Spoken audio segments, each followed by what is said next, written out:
Disparities என்பது வேறு, discrimination என்பது வேறு.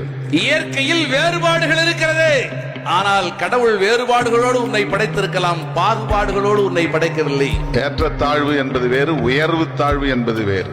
மேடு பள்ளம் அப்படிங்கிறது ஏற்றத்தாழ்வு, நெட்டை குட்டை என்பது ஏற்றத்தாழ்வு. சிவப்பா இருக்கலாம், கருப்பா இருக்கலாம், அது வேறுபாடு. சிவப்பு உயர்ந்தது, கருப்பு தாழ்ந்ததுங்கிறது பாகுபாடு. சுருட்ட முடி கோரை முடி தலைமுடியில் இருக்கும், இது நேச்சர், இதை மாற்ற முடியாது.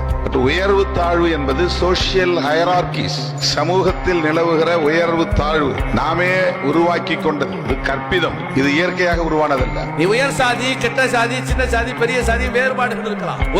உயர்வானவன் கீழமானவன் வேறுபாடு இருக்கலாம். ஆண் பெண் என்கிற பாலின வேறுபாடு இருக்கலாம். ஆனால் ஆண் உயர்ந்தவன், பெண் தாழ்ந்தவள் என்பது கற்பிதம், இது இயற்கை அல்ல. இது கல்ச்சர், இட்ஸ் நாட் நேச்சர். இது கல்ச்சர், இது வளர்த்தெடுக்கப்பட்டது. கல்ச்சர் என்பது நாமே உருவாக்கி வளர்த்து கொண்டது. நாம் நம்புகிற கருத்தின் அடிப்படையில் ஒன்றை வளர்த்தெடுப்பது. உயர்வு தாழ்வை கற்பித்து சமூகத்தில் டிஸ்கிரிமினேட்டரி சொசைட்டி என்பது உருவாக்கப்பட்டிருக்கிறது, based on work and descent. கடவுள் சொல்கிறார், சிவப்பு கருப்பு வேறதாம்பா, ஆனா நீங்க எல்லாம் எனக்கு ஒண்ணு. இதுதான் மறைவு.